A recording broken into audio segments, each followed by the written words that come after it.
Baiklah, Assalamualaikum warahmatullahi wabarakatuh. Perkenalkan, nama saya Yopan Kido Prastio.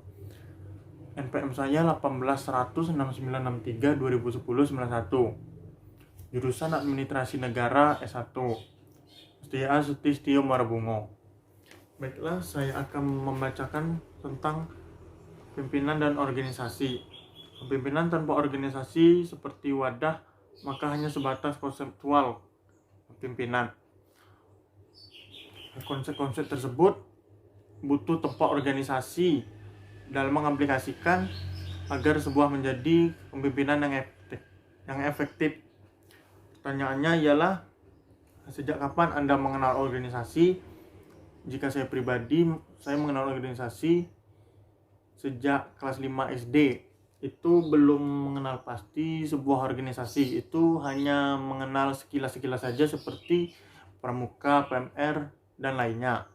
Dan jawaban pertanyaan kedua, sejak kapan Anda terlibat di organisasi? Menurut pribadi saya terlibat dalam organisasi itu sejak SMP atau MTS. Kalau saya terlibatnya sejak kelas 1 MTS, situ saya sudah terlibat dalam organisasi. Dan sepengetahuan saya, dosen saya pernah bilang, katanya dari lahir kita sudah dilahirkan terlibat dalam organisasi. Saat menimba ilmu saat ini, jika Anda terlibat organisasi seperti pendidikan, itu sudah terlibat dalam organisasi seperti sekolahan, udah terlibat organisasi seperti keluarga pun organisasi kan. Dan selanjutnya, definisi organisasi. Definisi organisasi itu, organisasi adalah bentuk setiap perserikatan atau kerjasama manusia untuk mencapai tujuan bersama. Organisasi juga diartikan sebagai wadah atau tempat perkumpulan orang-orang bekerja sama dengan mencapai tujuan yang sama. Ya seperti, ya banyak sih, tidak bisa saya sebutkan satu persatu, banyak sekali. Dan selanjutnya, jenis-jenis organisasi. Jenis-jenis organisasi ini mempunyai dua macam, dua macam. Organisasi formal. Organisasi formal ini biasa memiliki struktur yang tersusun amat baik atau resmi, teratur dan rapih. Kewajibannya serta hak dari para anggota sudah diketahui secara pasti, bahkan tak jarang dalam bentuk tertulis. Ya, kalau tidak berbentuk tertulis, palingan bentuk data, struktur, ya bagaimana itulah. Contohnya, organisasi formal antara lain ialah organisasi dalam pemerintahan suatu negara, organisasi yang mengembangkan suatu bisnis atau usaha seperti usaha-usaha, udah tuh pengusaha ya seperti PT-PT seperti itulah, itu kan udah masuk organisasi, seperti organisasi. Yang kedua, organisasi informal itu berbeda dengan organisasi formal yang tadi. Organisasi informal ini kadang tidak memiliki tujuan atau visi misi yang spesifik. Karena itu, aturan pun kadang tidak begitu diperhatikan sehingga sifatnya lebih fleksibel timbangan organisasi formal tadi. Contohnya seperti organisasi yang berkaitan langsung dengan hobi jenis seperti hobi, ya seperti saya kan hobi motor, otomotif, mancing, burung, dan lainnya. Dan selanjutnya, kepemimpinan dalam organisasi. Kepemimpinan dalam organisasi ini, organisasi adalah suatu kelompok orang yang sedang bekerja arah tujuan bersama di bawah kepemimpinan. Kepemimpinan dalam organisasi adalah sebuah proses di mana seseorang kepemimpinan mempengaruhi dan memberikan contoh kepada pengikut dalam upaya mencapai tujuan organisasi.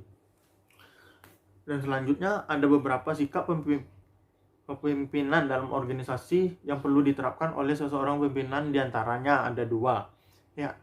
Ada 3. Yang pertama, menjalin kedekatan dengan anak buah seperti bawahan, mendapatkan respect dengan dengan atasan. Yang kedua, memberikan semangat dan motivasi untuk bawahan. Yang ketiga, memberikan kepercayaan dan tanggung jawab untuk bawahan. Seperti jangan terlalu cepat menghakimi bawahan, keputusan pun juga jangan terlalu cepat. Baiklah, saya akan membacakan tentang pengertian kepemimpinan. Kepemimpinan adalah seni dalam mengkoordinasikan dan mengarahkan individu atau kelompok untuk mencapai suatu tujuan yang sama atau yang dikehendakinya. Dan pengertian kepemimpinan menurut para ahli ini yang saya temukan itu hanya 3. Yang pertama, menurut Athenaeum, Masler, N. Nasarik 1964-24. Menurut dia, kepemimpinan adalah pengaruh antar pribadi dalam situasi tertentu dan langsung melalui proses komunikasi untuk mencapai satu atau beberapa tujuan tertentu. Itu menurut Athenaeum. Yang kedua, menurut Jacob atau Jaskus 1990-281. Menurut dia, kepemimpinan adalah suatu proses yang memberi arti atau penuh arti kepemimpinan pada kerjasama dan menghasilkan dengan kemauan untuk kepemimpinan dalam mencapai tujuan yang sama. Dan yang ketiga, menurut Slamet 2002, kepemimpinan merupakan suatu kemampuan, proses, atau fungsi pada umumnya untuk mempengaruhi orang-orang agar berbuat sesuatu dalam rangka mencapai tujuan tertentu. Itu menurut Slamet. Dan selanjutnya, baiklah, saya akan melanjutkan tentang tujuan kepemimpinan dalam organisasi. Itu hanya 2. Yang pertama ialah sarana untuk mencapai tujuan. Sarana untuk mencapai tujuan ini ialah kepemimpinan adalah sarana penting untuk mencapai tujuan. Dengan memperhatikan apakah tujuan tercapai atau tidak, bagaimana cara untuk mencapainya.